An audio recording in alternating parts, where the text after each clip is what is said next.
स्वर तो है लेकिन पता नहीं किसके लिए बचा के रखा है। कोई तो झगड़ा करनो है, लड़नो है, जन कहां अपना ये स्वर आप लोग व्यर्थ करने वाले हैं। बंधुओं, ऊर्जा का सही जगह संचार, इसको भी भक्ति कहते हैं। हमारी समस्त इंद्रियों को ऊर्जा प्राप्त है। नेत्रों को देखने की ऊर्जा है, वाणी को बोलने की ऊर्जा है, कानों को सुनने की ऊर्जा है, हाथों से कर्म करने की ऊर्जा है, पैरों से चलने की ऊर्जा है, दौड़ने की ऊर्जा है, सर्वांगीण शरीर से कोई ना कोई क्रिया करने की ऊर्जा है, बुद्धि से विवेक रखने की ऊर्जा है, मन से प्रेम करने की ऊर्जा है। सब लोग इधर देखो, सब लोग इधर देखो, इधर उधर कोई नहीं देखेगा। अपनी समस्त ऊर्जा का व्यक्ति या तो दुरुपयोग कर लेता है या सदुपयोग करता है, पर कई लोग बीच वाले होते हैं, थोड़ा थोड़ा दुरुपयोग भी करते हैं, थोड़ा थोड़ा सदुपयोग भी करते हैं। वास्तव में कथाओं का क्रम, ये वैदिक अनुष्ठान किस लिए कराए जाते हैं? ताकि हफ्ता में 7 दिन के लिए व्यक्ति कथा में आएगा तो अपनी ऊर्जा का सही संचार भगवत भाव में करेगा। अब 7 दिन में कथा तो पूरी हो जाएगी, हम तो चले जाएंगे, पंडाल भी हट जाएगा, लेकिन इसकी खुमारी अगले 7 दिन तक भी रहेगी। और अगले 7 दिन नहीं, अगर अच्छे से कथा सुनी होगी, अच्छे से कृपा भई होगी, अच्छे से आनंद भय होगा तो 7 साल तक खुमारी बनी रहती है महाराज। अब हमारे पूज्य गुरुदेव भगवान पहली बार विजय राघवगढ़ में कथा करने श्री जगन्नाथ मंदिर में सन 99 में आए थे। लेकिन कल जब मैं वहां गया तो वहां जब बताया जा रहा था कि यहाँ पे व्यास मंच लगा था, यहाँ पे लोग बाग बैठते थे, यहाँ पर ऐसे उत्सव होता था, बड़े स्वामी जी महाराज भी विराजते थे, तो 99 में हुई कथा की खुमारी अब तक है। 2-3 साल बाद 20 साल हो जाएंगे। कितने? हाँ, ज्यादा हो जाएंगे। 20 साल तो हो गए, 2019 में 20 साल हो गए। तो उसकी स्मृति, उसका चिंतन, श्रीमद् भगवत गीता में भगवान ने अर्जुन को जब परिपूर्ण रूप से तैयार कर दिया युद्ध करने के लिए, तब अंतिम वाक्य क्या था भगवान का? बहुत ध्यान से सुनिए। संपूर्ण गीता का ज्ञान जब मध्य में पहुंचा, जब ठाकुर जी ने 8 अध्याय सुना दिए, 10 अध्याय सुना दिए अर्जुन को, उसके बाद ठाकुर जी पूछते हैं, अर्जुन अब तुम कैसा अनुभव कर रहे हो? तब अर्जुन कहते हैं, ठीक है, थोड़ा मन मेरा ठीक है, और जो मेरे अंदर मोह था वो चला गया। ठाकुर जी बोले, गई हुई वस्तु वापस आ सकती है। तब भगवान ने 8 अध्याय और सुनाए, और उसके बाद अंत में भगवान पूछते हैं 18 अध्याय पूर्ण होने पर कि अब कैसा लग रहा है? तब अर्जुन ने जो वाक्य कहा, नष्ट मोह स्मृतिर लब्धा, मेरा मोह अब गया नहीं, अब नष्ट हो गया। भगवान बोले, हाँ, नष्ट हुआ तो मतलब अब दोबारा नहीं आएगा। और उसके बाद दूसरा वाक्य क्या कहता है अर्जुन? स्मृतिर लब्धा, ये आपका मेरा जो संवाद हुआ, इसकी स्मृति मेरे पास में है, इसकी स्मृति मेरे चित्त में बैठ गई है, और ये अंतिम श्वास तक की स्मृति रहने वाली है। ठाकुर जी बोले, बस इस स्मृति से ही तुम्हारा कल्याण हो जाएगा, इस स्मृति से ही तुम युद्ध जीत जाओगे, इस स्मृति से ही महाभारत में तुम विजयी हो जाओगे। आप सब अर्जुन हैं, मैं भी अर्जुन हूं, लेकिन कथा में माध्यम बना हूं, इसलिए वाणी के रूप में केवल शब्द जो मैं बोल रहा हूं वो कृष्ण है। आप सब लोगों को कथा याद हो ये संभव नहीं है, आपको पूरी बातें याद रहें ये असंभव है। शाम 7 बजे यदि पूछा जाए कि क्या सुन के आए कथा में, तो आधे से ज्यादा तो आप भूल चुके होंगे क्या सुना था। अच्छी लगी थी कथा, आनंद आया था, बढ़िया लग रहा था, लेकिन याद पूरी बात नहीं है, कुछ कुछ बातें याद है। लेकिन इस पूरी कथा की यदि स्मृति चित्त में है, स्मृति हृदय में है, स्मृति रोम रोम में है, तो ये स्मृति ही कल्याण करा देगी, ये स्मृति ही आपको आनंदित करा देगी। 3 बजते थे, हम लोग तैयार होकर के कथा में जाते थे, जहां जगह मिलती थी वहीं बैठ जाते थे। बैठने के लिए बड़ी घमासान होती थी, आगे बैठने का मन होता था पर कोई बैठने नहीं देता था। लड़ाई झगड़े होते थे, एक दो लोगों से जैक लगवाई थी, एक दिन तो बैठे, फिर दूसरे दिन फिर पीछे बैठे, पर कोई बात नहीं, फिर दूसरे दिन हमने पीछे ही स्वीकार कर लिया। फिर कथा सुनी, कथा में एक दिन ये हुआ, कथा में एक दिन गुब्बारे लगे थे, सब पीले वस्त्र पहन के आए थे। महाराज जी हमको 3 बजे बुलाते, खुद 3:30 बजे आते थे। एक दिन तो 4 बजे आए थे। एक दिन कथा में पूज्य बड़े महाराज जी आए थे, एक दिन कोई संत आए थे, श्री रंगनाथ प्रभु का दर्शन होता था, जगन्नाथ चकानयन भजन गाया था महाराज जी ने। ये सारी स्मृतियां आपके चित्त में यदि हैं तो ये स्मृति ही कल्याण कर देगी। नष्ट मोह स्मृतिर्लब्धा। कथा श्रवण करके अपने अवगुणों को यही नष्ट करते जाइए। जो जो बातें, जो जो भाव बताई जाती हैं उसको कल पे मत टालिए कि ये बात अच्छी बताई महाराज जी ने, कल से इस पे मैं इंप्लीमेंट करूंगा ना, अभी करो, इसी वक्त कर लीजिए। भाई डॉक्टर जब औषधि देता है ना तो ये नहीं कहता कल से शुरू करना, वो कहता अभी से शुरू करो, अभी जाके 1 डोज तो अभी ले लो, हमारे सामने ही ले लो। वो अपने सामने प्रारंभ करा देता है। तो हम तो केवल, महाराज जी तो केवल प्रारंभ करा रहे हैं, पर ये स्थिति आपके जीवन भर में स्मृति बनकर के रहे, स्मृति इसकी ऐसी छाप छोड़ दे आपके चित्त में, तो वो स्मृति कल्याण कर देती है। नष्ट मोह स्मृतिर्लब्धा। स्मृति इतनी आवश्यक क्यों है? क्योंकि ऐसा सुना जाता है, कहा जाता है कि व्यक्ति जब अपने प्राण त्यागता है, चाहे वो स्वाभाविक मृत्यु मरे, चाहे वो किस प्रकार की भी मृत्यु को प्राप्त हो, मृत्यु प्राप्त करने वाला व्यक्ति मरते मरते जब उसकी आंखें बंद हो जाती हैं, श्वास रुकने वाली हो जाती है, प्राण निकलने वाले होते हैं, तो अंत के 6-7 मिनट उसको स्मृति आती है, अपने संपूर्ण जीवन का स्मरण होता है। कहते हैं ऑन स्पॉट मृत्यु हुई ना, थोड़ी देर के लिए चिंतन चलता है, 7 मिनट चिंतन चलता है। वो 7-10 मिनट क्या चिंतन में आता है? मेरा जन्म यहाँ हुआ था, मेरी माताजी ये थी, मेरे पिताजी ये थे, मैं इतना बड़ा हुआ, फिर मेरी ये बहन थी, मेरे भाई थे, मैं उस स्कूल में पढ़ने गया, वहां मेरा वो मित्र था, फिर उसके बाद मैं कॉलेज गया, यूनिवर्सिटी गया, फिर मेरा इनसे ब्याह हुआ, मेरे 2 बालक हुए, मैं ये कमाई करता था, ये मेरी जॉब थी, ये मेरा बिजनेस था, यहाँ मैंने घर बनाया, वहां मैंने प्रॉपर्टी ली, किसके साथ बुरा किया, किसके साथ छल किया, कपट किया, सब याद आता है। आज मेरी ये अवस्था है और इस कारण से मेरी अब मृत्यु हो रही है, बस खत्म, निकल गए प्राण। लेकिन एक बात, व्यक्ति को सब कुछ याद आ जाता है, लेकिन उसको ये याद नहीं आता कि मैं गिरिराज जी गया था, मैं बद्रीनाथ गया था, मैं जगन्नाथपुरी गया था, मैं द्वारिका गया था, मैं रामेश्वरम गया था, मैंने एक बार कथा सुनी थी, मैंने एक अनुष्ठान में यजमान बना था, मैंने वहां पर इतना दान किया था, पुण्य किया था, दंडवती परिक्रमा, ये सब उसको स्मरण में नहीं आता। क्यों?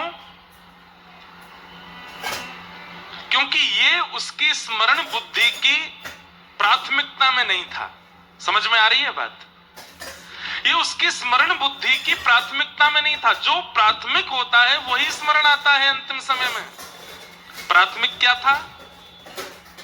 प्राथमिक धन था, प्राथमिक पत्नी थी, प्राथमिक बच्चे थे, प्राथमिक ऐश्वर्य था, प्राथमिक नाम कमाना था, प्राथमिकता और चीजों की थी, ठाकुर जी के नाम की नहीं थी। इसलिए ये स्मृति नहीं आती कि मैंने कथा सुनी थी, इंद्रेश जी महाराज कथा सुनाने आए थे, उन्होंने ऐसा कहा था, ये स्मृति में नहीं आता। इसलिए कथा याद करना आवश्यक नहीं है, कथा को, भगवत सेवा को, भगवत भजन को प्राथमिकता देना आवश्यक है कि ये प्राथमिकता है मेरे लिए, ये इंपॉर्टेंट है मेरे लिए। बस वो इंपॉर्टेंट रूप में अगर आपने स्मृति में धारण कर लिया तो अंतिम क्षण में यही सब स्मरण में आने वाला है और वही स्मृति कल्याण करेगी। इसलिए स्मृति बहुत आवश्यक है, याददाश्त बहुत जरूरी है। भगवान ना करे कभी हमारी याददाश्त जाए, पर जाए तो सब भूल जाए, लेकिन ये ना भूलें कि हम ठाकुर जी के हैं, ठाकुर जी हमारे, ये कभी ना भूलें। अच्छा एक बात बोले, याददाश्त जाने वाला व्यक्ति, अब हम हमने तो देखे बहुत कम है जिनकी याददाश्त चली जाती, पर सब भूल जाता है, सब भूल जाता है। कौन मेरा, कौन अपना, कौन पराया, सब कुछ उसके चित्त से निकल जाता है। लेकिन मैं इंसान हूं, मुझे खाना खाना है, मुझे पानी पीना है, मुझे सोना है, ये नहीं भूलता वो, ये उसकी स्मृति में रहता है। जिस प्रकार भोजन आवश्यक है, जल आवश्यक है, निद्रा आवश्यक है, ऐसी आवश्यकता भगवत नाम की हो जाए, बस इतना करना है। ये हो गया तो सब कुछ आपका समझ जाएगा। बस अपना जन्म लेना सार्थक हो जाएगा कि ठाकुर जी हमारे लिए इतने आवश्यक हो गए, भगवान नाम हमारे लिए इतने आवश्यक हो गया। कल मुझे जहां मैं रुका वहां मुझे किसी ने पूछा भी कि महाराज जी ठाकुर जी का नाम, ठाकुर जी की कथा, वो हम भूल क्यों जाते हैं, छूट क्यों जाता है, उसमें हमारी लगातारता क्यों नहीं बन पाती? मैंने कहा क्योंकि हमने उसको इंपॉर्टेंस नहीं दिया। रोटी इंपॉर्टेंट है इसलिए रोज खाते हैं, पानी इंपॉर्टेंट है इसलिए रोज खाते हैं, रोज पीते हैं, सोना जरूरी है इसलिए रोज सोते हैं। आप कहोगे महाराज जी जीवन नहीं चलेगा। अरे बड़े बड़े साधक हैं ऐसे, बिना पानी के रह रहे हैं, बिना भोजन के रह रहे हैं, बिना सोए रह रहे हैं, बिना बैठे रह रहे हैं, फिर भी जीवित हैं। प्राथमिकता ठाकुर जी को दे दें, स्मृति के रूप में ठाकुर जी को विराजमान कर लें, तो यह संभव है। तो स्मृति में ठाकुर जी का भाव विराजमान करो, स्मृति में ठाकुर जी के भजन को, कथा को प्राथमिकता दो। तो कटनी की कथा जो है ये आपके स्मरण भाव में आ जाए, स्मृति में आ जाए, बस उस स्मृति से कल्याण हो जाएगा। अरे कहां तक कहें, वैसे तो पुनर्जन्म होगा नहीं, लेकिन पुनर्जन्म हो भी जाए तो भी याद बनी रहे कि हाँ हम पूर्व जन्म में वहां थे, वहां हमने कथा सुनी थी, वहां हमने ठाकुर जी का भजन किया था, सेवा की थी। मीराबाई पूर्व जन्म में माधवी नाम की गोपी थी, और जब भगवान श्री कृष्ण का अवतरण हुआ उस समय मीराबाई माधवी नाम की गोपी के रूप से व्रज में थी। लेकिन एक युग बाद, द्वापर युग जाने के बाद कलयुग आने पर वही माधवी मीरा बन करके आई, और 5 वर्ष की अवस्था में ठाकुर जी के श्री विग्रह को देख करके उनको स्मृति आ गई कि मैं पूर्व जन्म में एक माधवी नाम की गोपी थी, व्रज में मेरा ब्याह हुआ था, उसी व्रज में ये श्री कृष्ण गैया चराते थे, गिरिराज जी उठाते थे, यशोदा मैया के लाला थे। अब वो प्रसंग तो बहुत बड़ा है, पर स्मृति, जितने भी संतों के आप चरित्र सुनेंगे, चाहे वो नरसिंह मेहता हो, चाहे वो मीराबाई हो, चाहे वो सूरदास हो, चाहे वो गोस्वामी तुलसीदास हो, सब अपने पूर्व जन्म में भगवत भक्त रहे हैं और पुनर्जन्म लेकर के उस स्मृति के साथ भगवत भक्ति कर रहे हैं। नरसिंह मेहता पूर्व जन्म में मुचकुंद नाम के भक्त थे, मीराबाई पूर्व जन्म में माधवी नाम की भक्ता थी, गोस्वामी तुलसीदास जी महाराज कहते हैं कि यही वाल्मीकि जी ही गोस्वामी तुलसीदास जी के रूप में प्रकट हुए। सूरदास पूर्व जन्म में श्री उद्धव जी महाराज थे, भगवान के परम सखा। सब आचार्य जिनके आप चरित्र सुनते हैं वे सब अपने पूर्व जन्म की स्मृति के साथ इस जन्म में भगवत भक्त बन पाए। तो यह भी एक बात का प्रमाण है कि एक जन्म में भगवत प्राप्ति इनको नहीं हुई, 2-2 जन्म लगाने पड़े ठाकुर जी की स्मृति के साथ, तब जाकर के कलिकाल में भगवत भजन बन पाया। इसलिए भैया स्मृति कथा की हो, भागवत की हो, भगवत सेवा की हो, उसको चित्त में ऐसे विराजमान कर लो कि ये स्मृति कभी जावे ना, ये स्मरण कभी जावे ना।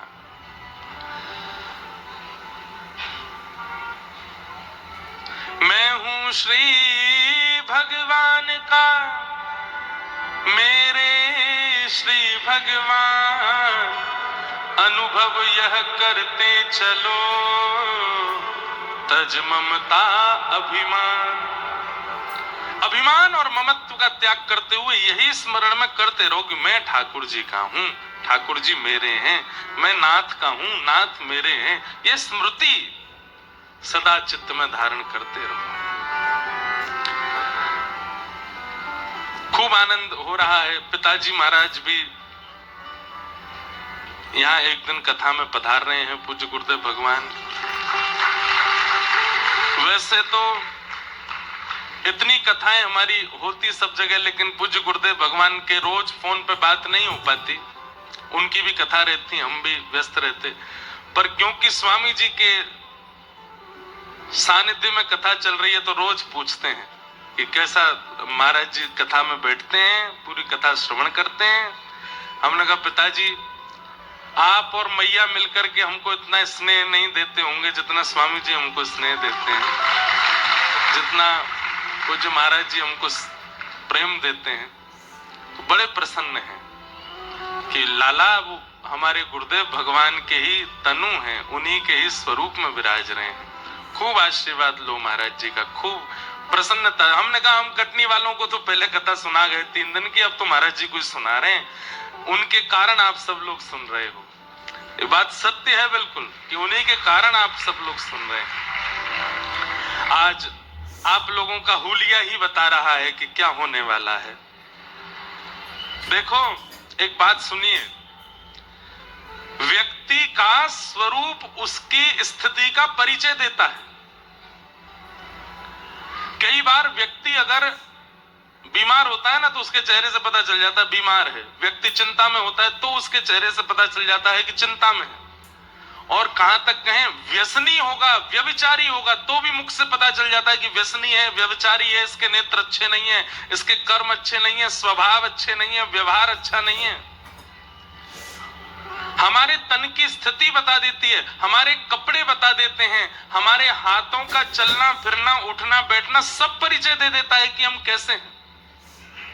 आज आप सब लोगों की जो स्थिति है, कथा के बाद आप पूरी कटनी में घूम के आना, आप जहां जाओगे आपको देख करके कोई ये कहेगा कि कोई ठाकुर जी का उत्सव करके आए हो।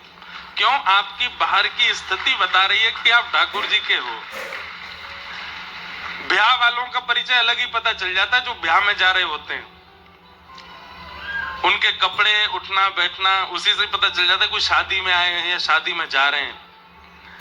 लेकिन आज आप सब लोगों का जो आवरण है और जो मुखमंडल का तेज है, जिस प्रकार के वस्त्र भूषा है, उससे किसी को बताना नहीं पड़ेगा, देखते ही उसको पता चल जाएगा कोई भक्त है भगवान का। पीले वस्त्र पहने हैं, पीली पाग पहनी है, पीलो पीलो चंदन लगायो है, कई बाल गोपाल तो ऐसे बिल्कुल ग्वारिया बन करके आए हैं, ऐसे बढ़िया लग रहे हैं, लग रहा है कि महाराज ब्रज ही है। आज गोकुल जैसी अनुभूति हो रही है कटनी में, और तभी ठाकुर जी आमेंगे। तो अब हम विलंब नहीं करते, कथा क्रम बहुत है, सब कथा भाव को कहते हुए ठाकुर जी के मंगल जन्मोत्सव की ओर चलेंगे। प्रेम और भाव से दरबारी ठाकुर जी के मधुर चिंतन में प्रवेश करेंगे। कल हम लोगों ने श्रवण किया कि वेदव्यास जी महाराज ने भागवत की रचना की और अपने पुत्र श्री सुखदेव जी महाराज को प्रदान की। उन्हीं सुखदेव जी की कृपा से परीक्षित को कथा श्रवण का लाभ प्राप्त हुआ।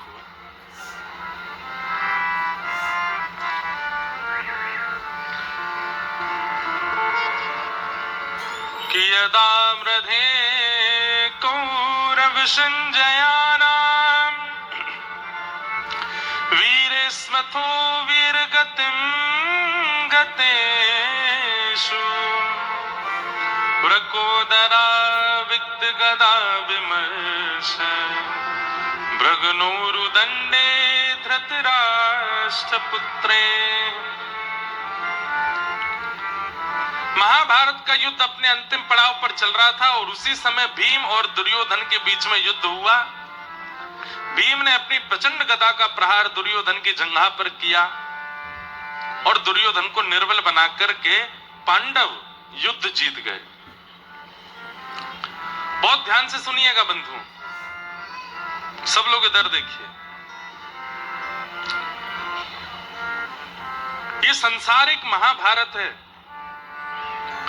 और इस महाभारत में हम आप सब लोग ही कौरव हैं और पांडव हैं, पर कौरवों की पहचान और पांडवों की पहचान स्वभाव से होती है। कौन कौरव है, कौन पांडव है।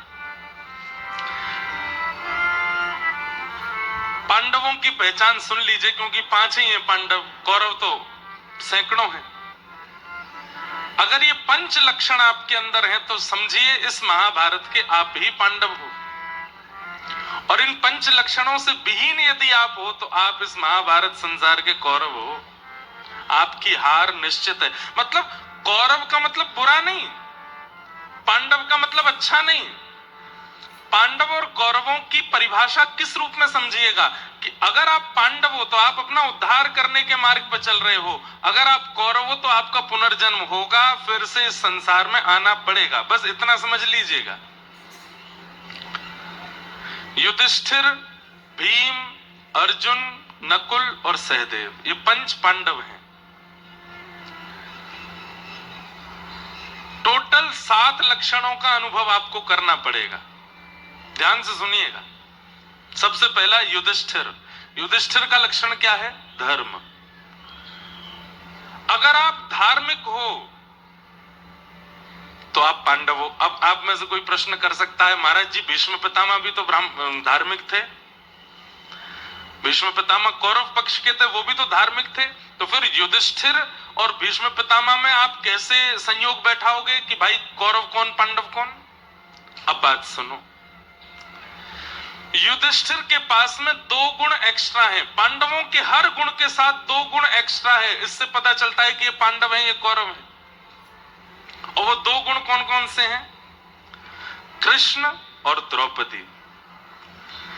कृष्ण और द्रौपदी का लक्षण क्या है? तो द्रौपदी का लक्षण है दया और कृष्ण का लक्षण है ज्ञान। अब समझिए बात को। आप धार्मिक तो हैं, लेकिन धार्मिक के साथ भी ज्ञानवान है, मतलब कृष्ण साथ हैं। और धार्मिक भी होते हैं, ज्ञानवान भी होते हैं, ये भीष्म पितामह भी हैं, धार्मिक भी हैं, ज्ञानवान भी हैं, लेकिन उनके पास दूसरा लक्षण नहीं है, द्रौपदी, यानी कि दया। तो धर्म के साथ ज्ञान और ज्ञान के साथ में दया, अगर ये 3 लक्षण हैं तो आप पांडव हो, आप युधिष्ठिर हो, अपने युद्ध में जीतोगे। इस कलिकाल रूपी महाभारत में आपकी विजयी होगी। प्रत्येक पांडव का लक्षण के साथ में ज्ञान और दया का लक्षण जरूर जोड़ते चलिएगा, तभी इस महाभारत युद्ध में जीतोगे। अब आप धार्मिक तो हो, लेकिन दया नहीं है चित्त में।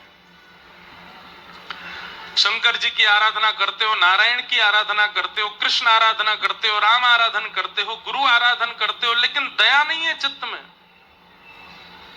केवल नियम समझ करके, केवल उसको धर्म समझ करके, एक प्रैक्टिस समझ करके आप धर्म का पालन कर रहे हो, लेकिन दया को स्थान नहीं दिया है, तो आप अपनी जीवन के महाभारत में कहीं ना कहीं हार जाओगे। दया होनी जरूरी है। इसलिए 5 पांडवों की एक ही पत्नी है, द्रौपदी, यानी कि दया। धर्म के साथ दया। और जिन लोगों के धर्म में दया नहीं होती वो अधर्मी कहलाते हैं। अब ऐसे तो रावण भी रोज महादेव की आराधना करता है। अरे आप तो महादेव की आराधना करने 12 ज्योतिर्लिंग जाते हैं, पर महादेव स्वयं लंका चले जाते हैं, जाकर के रावण से कहते हैं मेरी आराधना करो। लेकिन ऐसा रावण इतना धर्म करने के बाद भी परास्त हो गया, क्यों? दया नहीं है, उसके धर्म में दया नहीं है। बुरा नहीं मानिएगा, नित्य तिलक लगाते हैं, नित्य शुद्ध वस्त्र पहनते हैं, त्रिकाल संध्या करते हैं, आचरण शुद्ध कर रखते हैं, एकादशी व्रत करते हैं, पूर्णिमा का व्रत करते हैं, परिक्रमा करते हैं, बहुत नियम से रहते हैं, लेकिन दया नाम की वस्तु नहीं है चित्त में, तो आपका धर्म आपका कल्याण नहीं कर पाएगा। मैं ऐसे असंख्य लोगों को जानता हूं, ज्ञान के मार्ग में, धर्म के मार्ग में उनसे ऊपर कोई नहीं, लेकिन दया नहीं है। दया का स्वभाव होना आवश्यक है। तो युधिष्ठिर यानी कि धर्म और उसके साथ में दया हो। अब इसको ऐसे कह सकते हैं कि आप धार्मिक हो, युधिष्ठिर हो, लेकिन साथ में दया रूपी द्रौपदी है, तो ही ज्ञान रूपी कृष्ण पास आएंगे, नहीं तो नहीं आएंगे। ये पंच लक्षण जो पांडवों में आप देखेंगे, ये पांचों लक्षण कौरवों में भी हैं, लेकिन कृष्ण उनके पक्ष में क्यों नहीं गए? क्योंकि दया रूपी द्रौपदी नहीं है वहां पर। दया के आवरण में धर्म हो तब ठाकुर जी आपको स्वीकार करते हैं। हमारे राष्ट्र में और इस धरती पर कई लोग धर्म के नाम पर पशु वध, पक्षी वध करते हैं। क्यों? और उनके लिए वो धार्मिक अनुष्ठान है बहुत बड़ा, उनके लिए वो धर्म का आधार है बहुत बड़ा, उसके बिना उनका वो धार्मिक अनुष्ठान पूरा ही नहीं होगा। तो ये निर्दयता के साथ में जब धर्म का आवरण होता है तो अधर्म बन जाता है, धर्म नहीं। भीष्म पितामह धार्मिक हैं, लेकिन उनके अंदर दया नहीं है। दया होती तो कौरवों का पक्ष नहीं लेते, स्त्री का अपमान करने वालों का पक्ष नहीं लेते। तो धर्म के साथ में दया। आप सुबह 4 बजे उठते हो, आराधन करते हो, तिलक करते हो, पाठ करते हो, पूजन करते हो, लेकिन दया नहीं है चित्त में, आप अपनी महाभारत युद्ध में परास्त हो सकते हो। दूसरा, भीष्म पितामह। भीष्म पितामह का गुण है बल, बलवान है भीष्म पितामह। भीम का गुण है बल। भीम बल तो है, लेकिन बल के साथ भी द्रौपदी होनी चाहिए, यानी कि दया। कोई धन में बलवान है, कोई यौवन में बलवान है, कोई बुद्धि में बलवान है, कोई तन में बलवान है, कोई ज्ञान में बलवान है, लेकिन बल के साथ भी दया नहीं है तो वह बल किसी काम का नहीं। बल के साथ भी दया। मुझे एक प्रसंग याद आ रहा है, थोड़ा सा सुना दूं। हमारे पूज्य पिताजी महाराज के शिक्षा गुरुदेव अनंत श्री विभूषित श्री रामानुज प्रपन्नाचार्य गुरु जी महाराज, बहुत ध्यान से सुनिएगा, सब लोग इधर देखिए। मुझे सौभाग्य नहीं मिला उनके दर्शन का, 6 महीने की अवस्था थी मेरी जब गुरुदेव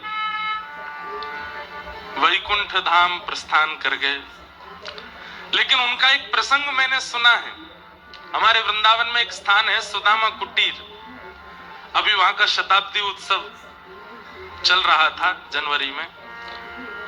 बहुत बड़ा आश्रम है, बड़े बड़े संत वहां, कोई ऐसे संत होंगे नहीं भारतवर्ष के जो वहां ना गए हों, सब जाते हैं। तो जब हमारे पूज्य पिताजी महाराज के गुरुदेव विराजते थे, वृंदावन में उनकी प्रसिद्धि थी सेवा कुंज वाले गुरु जी के नाम से।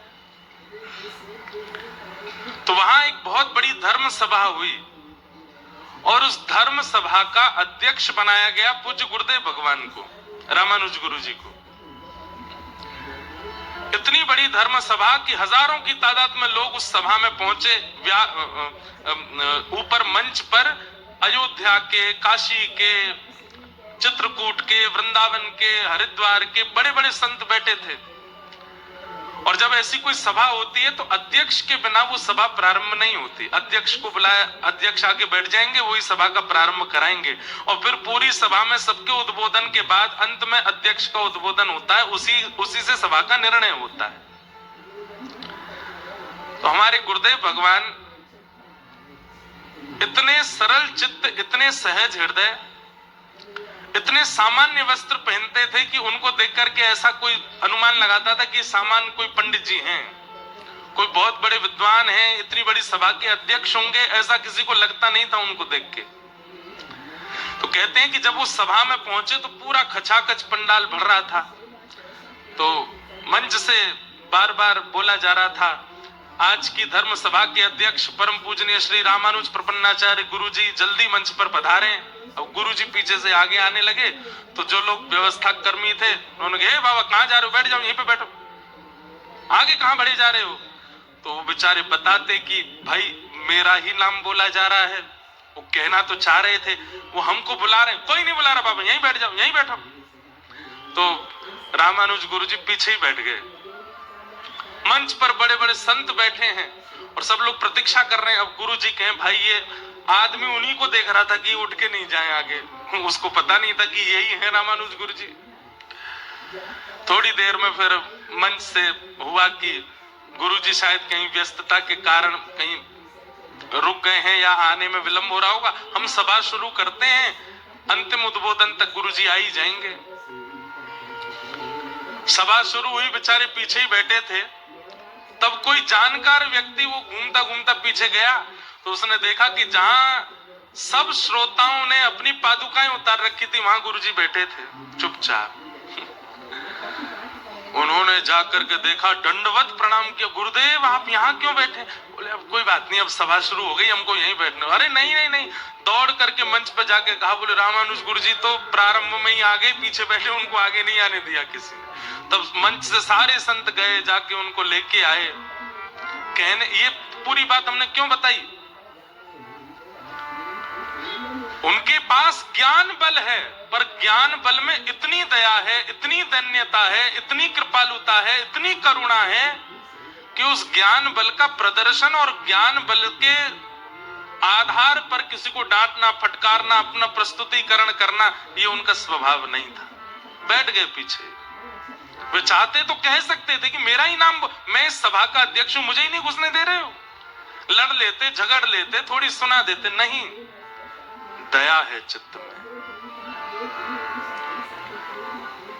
होता है अब व्यास मंच पर लोग आते हैं, कई लोग आते हैं, ऊपर बैठने की, उनकी ऊपर मंच पर आके व्यास जी को कुछ पहनाने, भेंट करने की इच्छा होती, कोई रोक दे तो हल्ला करेंगे, अरे तुम जानते नहीं हम कौन है, ये व्यास जी का घुसना बंद करवा देंगे हम नगर सेना। और मेरी सेना सशस्त्र रहेगी और मैं जिस तरफ रहूंगा निशस्त्र रहूंगा, मैं शस्त्र धारण नहीं करूंगा। तो दुर्योधन ने विचार किया, जब शस्त्र ही नहीं उठाने तो इनको ले जाके क्या फायदा है। दुर्योधन ने 3 बार पूछा, आप सच में शस्त्र नहीं उठाओगे? एक बाण तक नहीं चलाओगे? ठाकुर जी बोले बिल्कुल खाली हाथ रहूंगा। तो फिर क्या करोगे आप युद्ध में आकर के? वहां पे ओम जय जगदीश हरे आरती तो होनी नहीं है आपकी। अरे भैया युद्ध है, दुश्मनों को मारना पड़ता है, सैन्य बल चाहिए होता है, वहां पे आप शस्त्र धारण नहीं करोगे। ठाकुर जी बोले हमने बोल दिया, मेरी हजारों लाखों की तादाद में सेना सशस्त्र एक तरफ रहेगी और एक तरफ अकेला मैं निशस्त्र रहूंगा। अब तुम दोनों डिसाइड कर लो किसको क्या चाहिए। दुर्योधन बोला तो हमको सेना दे दो, और आपका अर्जुन का प्रेम भी बहुत ज्यादा है, आप इसी की तरफ चले जाओ। ठाकुर जी ने अर्जुन की ओर देखा, अर्जुन कौरवों के पास पहले से भी सेना बहुत ज्यादा है और ये फिर मेरी भी सेना ले जाएगा तो और ज्यादा सेना आ जाएगी। तुम चाहो तो तुम्हारे पक्ष में हम बात रख सकते हैं, मैं इनकी तरफ चला जाऊं, मेरी सेना तुम रख लो। दुर्योधन तुम कुछ बोलोगे नहीं, इनके पास वैसे ही सेना कम है। अगर अर्जुन तुझे सेना चाहिए तो सेना ले जा, मैं कौरवों के पक्ष में जाऊंगा। अर्जुन ने हाथ पकड़ा, बोले नहीं आप ही चाहिए, सेना नहीं चाहिए। जब सेना लेकर के दुर्योधन जा रहा था तो कह रहा था अर्जुन पागल है, मूर्ख है अर्जुन, एक कृष्ण को बढ़ा करके क्या कर लेगा, निशस्त्र कृष्ण को ले जाकर के क्या फायदा होगा उसका? कोई फायदा नहीं। जीत तो हमारी निश्चित हो गई, पहले ही सैन्य बल इतना है, उसके बाद ये द्वारिका की पूरी सशस्त्र सेना और मिल गई है, अब तो हमारी जीत निश्चित है। अब पांडवों को हमसे हराने से कोई नहीं रोक सकता। दुर्योधन के जाते ही भगवान ने अर्जुन को खूब डांटा, बोले हे अर्जुन, तेरे हित के लिए मैंने ये निर्णय लिया था ताकि मैं वहां चला जाऊं, सेना तेरे पास रहे। मेरी सेना रहती तो तुम पांडवों के युद्ध जीतना तो बहुत दूर की बात है, लेकिन थोड़ा जीत के आसपास तो पहुंचते तुम लोग। तुम पे वैसे ही सेना नहीं है, ऊपर से तूने मना कर दिया कि सेना नहीं चाहिए। अर्जुन ने बहुत अच्छी बात कही, चरण पकड़ करके ठाकुर जी के अपना हाथ ठाकुर जी के हाथ में देकर के बोले, मैं आपको मांगने नहीं आया हूं, मैं आपसे मांगने नहीं आया हूं, मैं खुद को देने आया हूं नाथ। मैं तो, कितनी ऊंची बात है, अपनी जिम्मेवारी अपने हाथ में रखूंगा तो पूरा दिमाग मुझे ही चलाना पड़ेगा। और आपको मांगने आऊंगा तो आपकी जिम्मेवारी भी मुझे ही रखनी पड़ेगी। भाई कृष्ण ने खाया कि नहीं, कृष्ण सोए कि नहीं, कृष्ण नहाए कि नहीं। मैं खुद को देने आया हूं ना, तो मेरी जिम्मेवारी भी आप समझ। आप कहोगे दिन तो दिन, आप कहोगे रात तो रात, आप कहोगे उठो तो उठूंगा, आप कहोगे बैठो तो बैठूंगा, आप कहोगे चलो तो चलूंगा, आप कहोगे मर जाओ तो मर जाऊंगा। अपनी इच्छा से एक क्रिया नहीं करूंगा। महाभारत में ठाकुर जी ने अर्जुन को हृदय से लगा लिया, बोले जीत गया तू महाभारत, अब तुझे कोई नहीं हरा पाएगा। बस याद रहे मैं जो कहूंगा वही करना। बोले करिष्ये वचनम तव, आप कह के तो देखिए, मैं विचार नहीं करूंगा। कितनी बार परीक्षा ली भगवान ने बीच महाभारत में। चारों तरफ से चक्रव्यूह बना हुआ है, बाणों की बौछार हो रही है अर्जुन के ऊपर। प्राइम योद्धा जिसके पीछे पूरी कौरव सेना पड़ी थी वो कौन था बताओ? अर्जुन।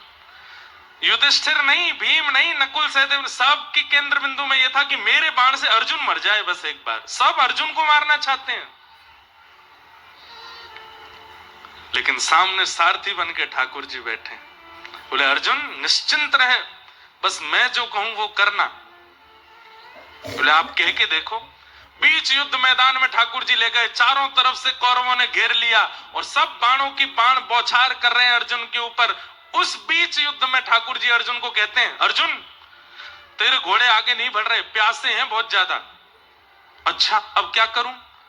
बोले क्या इनको पानी पिलाना पड़ेगा? बोले कैसे पानी पिलाऊं, चारों तरफ से चक्रव्यूह में फंसे हम। बोले काम कर। बोले क्या? तेरा गांडीव धनुष है, बाण संधान करके पृथ्वी में गड्ढा कर, जल का स्रोत निकाल, पृथ्वी से जल निकाल करके घोड़ों को पिला दे और वापस लगा के बैठ जा। अर्जुन ठाकुर जी की ओर देख रहा है, पसीने पसीना हो गया। बोले चारों तरफ से बाण ताने बैठे हैं और आप कह रहे हो कि मैं पृथ्वी में गड्ढा करके पानी निकाल के घोड़ों को पिलाऊं और बैठ जाऊं? ये 2-4 मिनट का काम नहीं है भगवान, 1.5-2 घंटे का समय लगेगा और इतनी देर में तो ये छन्नी बना देंगे मुझको। ठाकुर जी बीच युद्ध मैदान में चाबुक छोड़ करके कहते हैं, तो फिर तूने ऐसा क्यों कहा था कि जो कहोगे सो करूंगा? अब जब कहा है तो कर। अर्जुन बोले बचा लेना। बोले कि वो नहीं कहूंगा, मैं जो कह रहा हूं वो कर।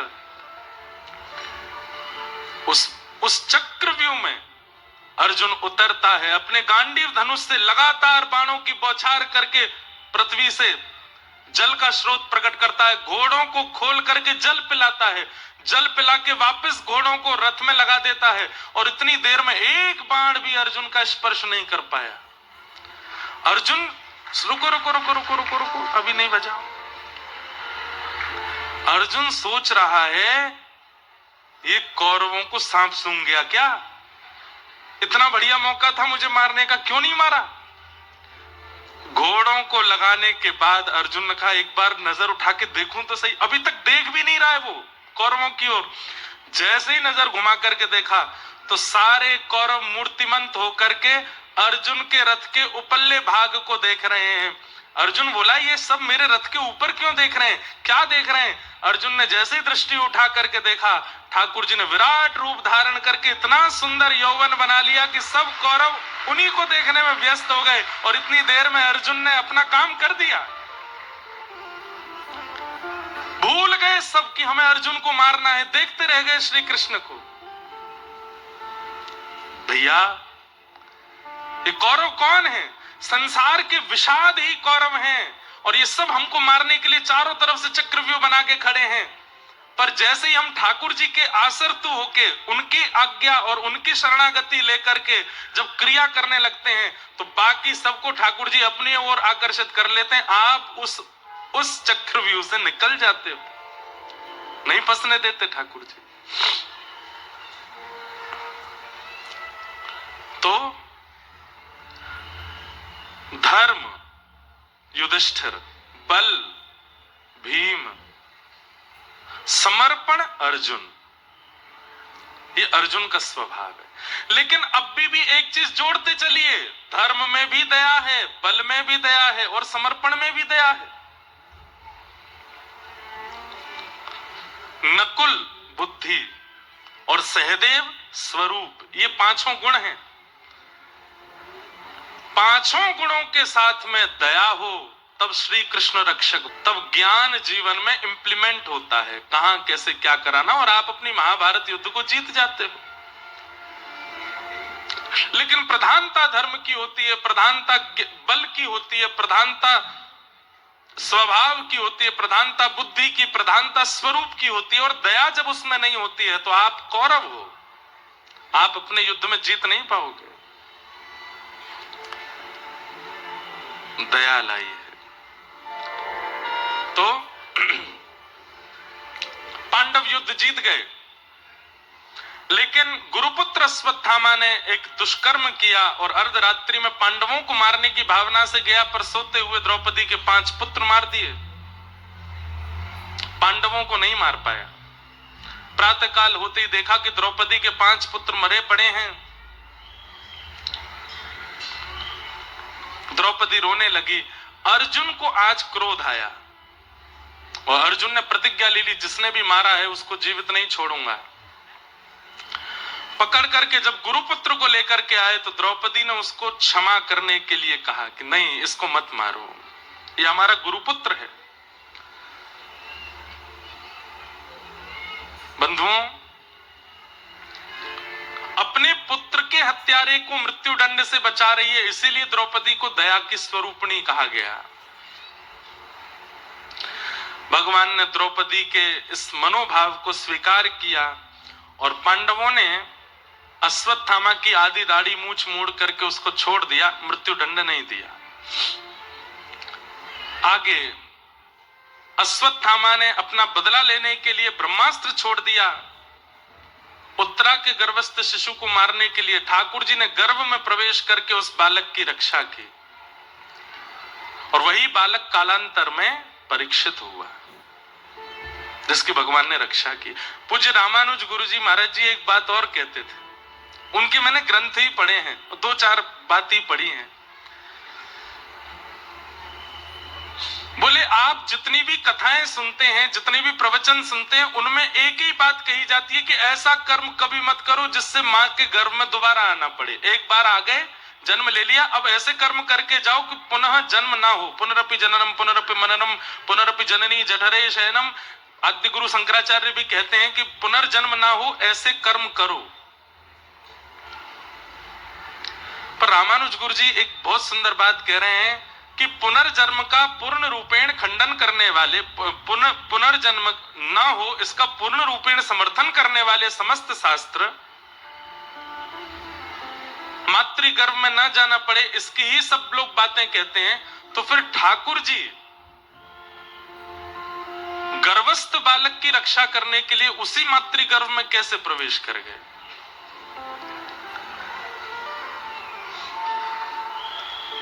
थोड़ी विचार वाली बात है, इधर उधर नहीं देखो, यहां देख के सुनो।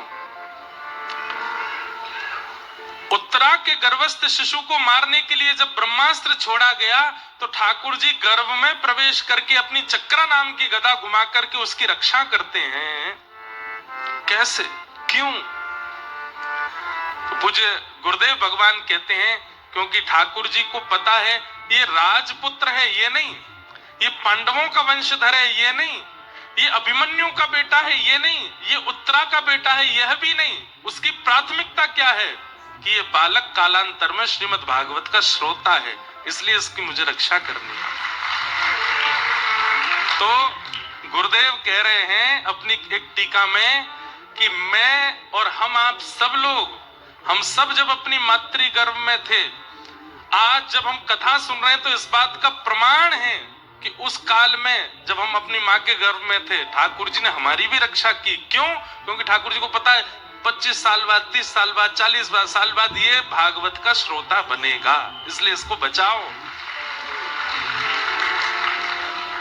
हमारी रक्षा इसलिए नहीं हुई क्योंकि हम अपने परिवार के वंशधर हैं या अपने कुल के वंशधर हैं या हमें संपत्ति बढ़ानी है या हमें वैभव बढ़ाना ना। ठाकुर जी जानते हैं कि ये भागवत का वक्ता या श्रोता बनेगा, इसलिए इसको बचाओ।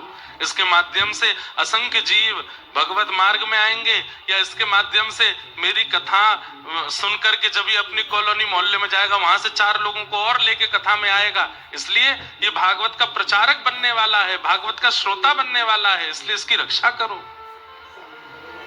गुरुदेव की ऐसी वाणी। नहीं तो परीक्षित को ब्रह्मास्त्र यदि था, परीक्षित का जन्म नहीं होता तो शुक्राचार्य जी किसी और को भी कथा सुना सकते थे। परीक्षित के जन्म लेने से कोई कुछ बहुत विशेष तो नहीं हुआ,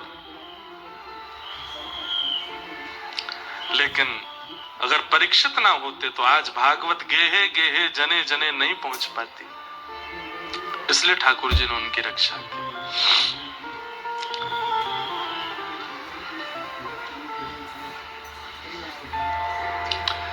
उत्तरा के गर्भस्थ शिशु की भगवान ने रक्षा की। पाहि पाहि महायोगिन देव देव जगत्पते नान्यं तद्भयं पश्ये यत्र मृत्यु परस्परम्।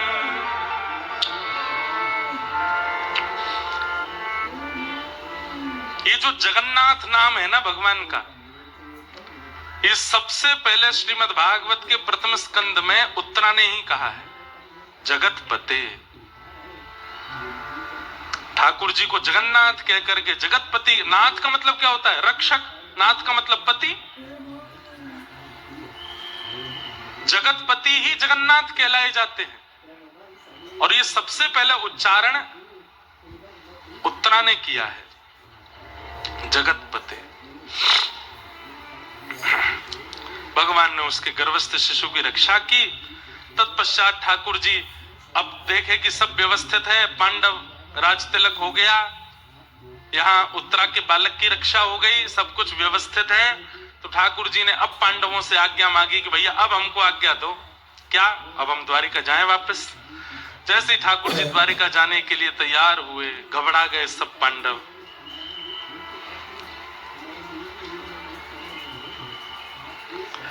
ठाकुर जी से कहने लगे, नाथ मत जाओ। भगवान बोले, भैया मेरे भी पत्नी बच्चे परिवार सब प्रतीक्षा कर रहे हैं, मुझे जाना है।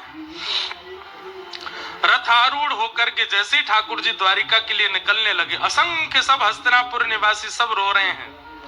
और उसी समय कुंती ने भगवान के रथ का चाबुक पकड़ा और ठाकुर जी से कहा, 2 मिनट नीचे आओ, मुझे आपसे बात करनी है। कुंती भगवान की बुआ है, पांडवों की मां। ठाकुर जी नीचे उतर करके आए और कुंती भगवान की स्तुति गाती है, नमस्ये पुरुषं त्वाद्यं ईश्वरं प्रकृते परम अलक्ष्यं सर्वभूतानां अंतर्बहिर्वस्थितम्।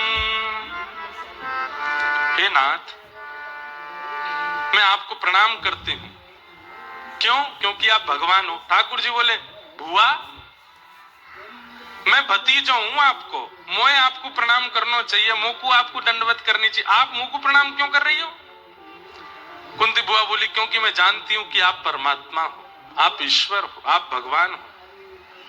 लाला ये लेजर नहीं मारना आपकी बार। ये जो वहां बालक कोई बैठे हैं उनको मना करो कि ये व्यास मंच पर लेजर नहीं चला। मैं क्या बता रहा था भैया, मैं कहां थे?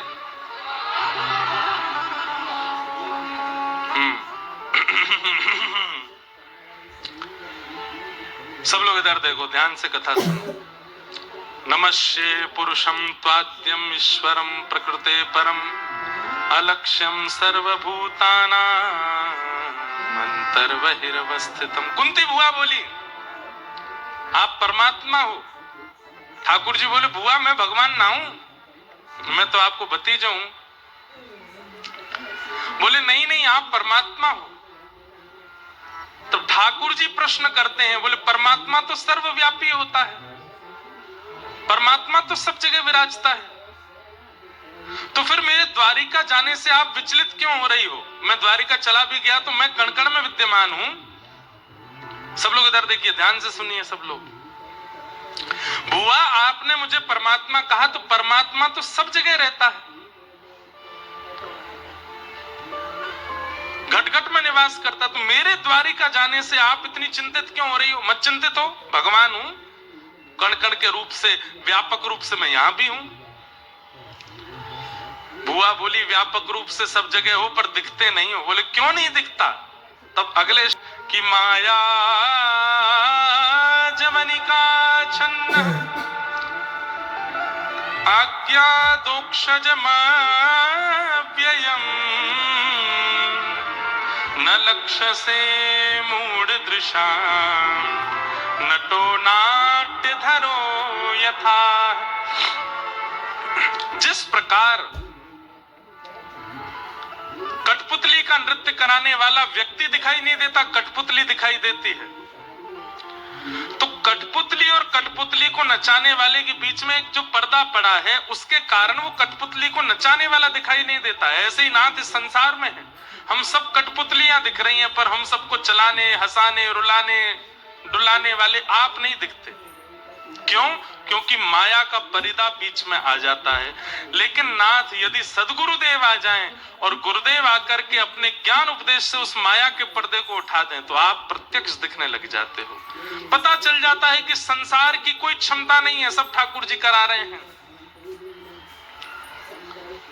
माया का पर्दा हटे तो आपका अनुभव होता है, तो आपका दर्शन होता है।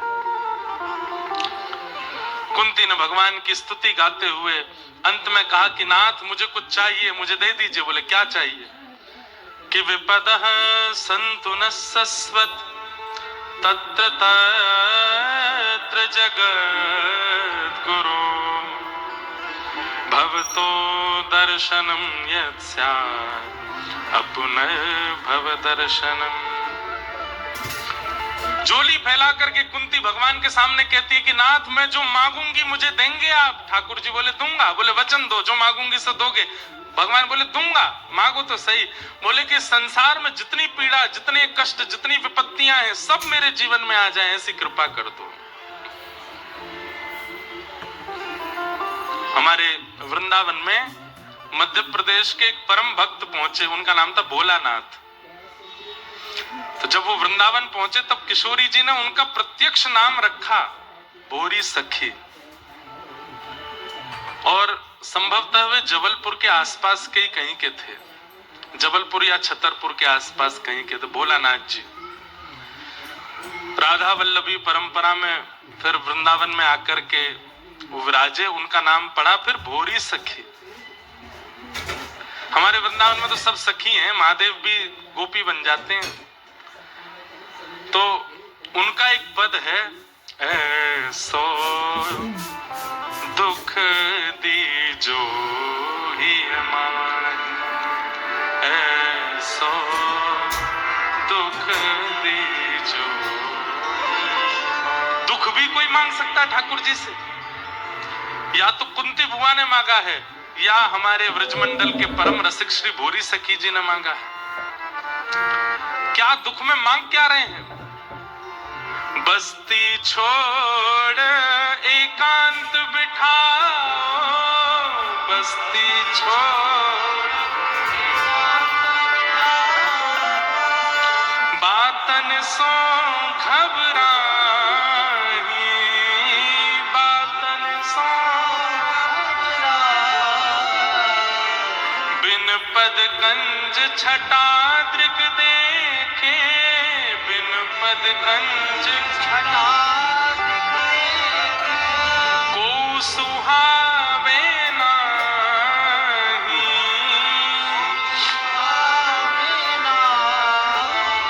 भोरी ऐसे दुख बिन प्यारी, भोरी जीवन व्यर्थ गवाही, ऐसो दुख दीजो ही हमारे, ऐसो दुख दी। महाराज जी हमारे ब्रज के रसिकों के इतने सुंदर सुंदर चरित्र हैं, कई बार मन होता है कि सुना दें, पर इतने बड़े बड़े हैं कि लगता है कथा पूरी कैसे हो। वृंदावन में रहते थे भोरी सखी, यहीं मध्य प्रदेश से गए थे, और किशोरी जी मिलेंगी मुझे इस याचना से, सेवा कुंज में बंदरों को जो चने डाले जाते थे, उस चने की जो छिलके रह जाते हैं, जो भुने हुए चने होते हैं उसका छिलका रह जाता है ना, वो छिलके खा करके भजन करते थे वृंदावन में कि किशोरी जी मुझे मिले।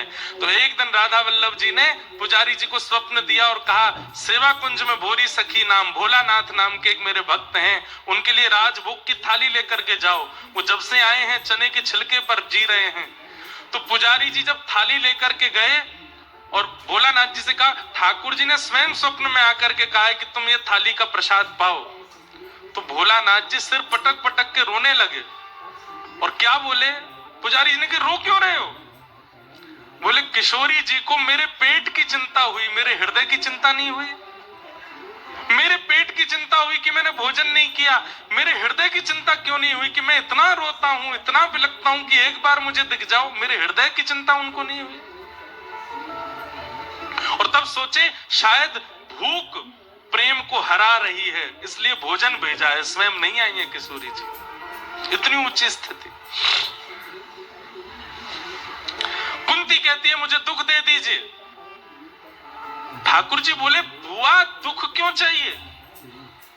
अरे अब तो तेरे बालक हस्तिनापुर के राजा बन गए, अब तो उत्तरा के बालक की रक्षा हो गई, अब तो द्रौपदी व्यवस्थित हो गई, अब तो तेरा पूरा खानदान बुआ सब व्यवस्थित हो गया, तो फिर से दुख मांग रही है? इतना दुख सहने के बाद में सब ठीक हुआ, फिर कष्ट क्यों मांग रही है? कुंती बुआ कहती है कल तक मेरे जीवन में कष्ट था तो कृष्ण हमारे संग खड़े थे, आज जैसे हस्तिनापुर में सब व्यवस्थित हुआ तो आप हमें छोड़ के द्वारिका जा रहे हो, इसलिए मुझे सुख नहीं चाहिए नाथ। जिसमें आप संग रहो, आप हाथ पकड़ करके रहो, आप 24 घंटे साथ में रहो, वो अगर दुख भी है तो मुझे वो दुख चाहिए ताकि आप मेरे पास रहो, मुझे सुख नहीं चाहिए। एक बात बोल दूं, किसी दिन यदि हनुमान जी प्रकट हो जाएं, महादेव प्रकट हो जाएं, नारायण प्रकट हो जाएं और हमारी आराधना से प्रसन्न होके कहें भैया तैने बहुत मेरी पूजा करी, पता क्या चाहिए? मेरे जीवन के सारे दुख दूर कर दो। ठाकुर जी अगर कह दें, ऑप्शन दे दें, चल दुख दूर हो जाएंगे लेकिन मैं जीवन से चलो जाऊंगा, तो हम लोग मांग लेंगे चले जाओ पर दुख दूर करो। हमें आपकी आवश्यकता नहीं, पर ये दुख नहीं सहे जाते। हमारे व्रज में गाते हैं भैया दुख से लड़ना सीखिए, दुख से भागना नहीं है। दुख तो सबके जीवन में आता, मेरे में भी आएगा, आपके में भी आएगा, पर हम भक्त हैं, हम उर्दपुंड लगाते हैं, हम कथा सुनते हैं, हम नाम जप करते हैं, हम लोग तो दुख से लड़ना जानते हैं, इसलिए दुख से भागिए मत, चाहे जैसी परिस्थिति आ जाए, डटिए, लड़िए, जूझिए और पार कर दीजिए उस दुख की घड़ी को। वो एक बहुत प्रसिद्ध बात है ना, हनुमान जी से जाकर के मत कहो कि हमारे जीवन में दुख बहुत है, नारायण से जाकर मत कहो कि जीवन में दुख बहुत है, दुखों को कहो बेटा सोच समझ के आइयो, नारायण बैठे मेरे संग में, सोच समझ के आइयो, मेरे सदगुरुदेव भगवान बैठे मेरे ऊपर। एक प्रसंग आता है कि शनि की 7.5 एक बार हनुमान जी पे ही आ गई। शनि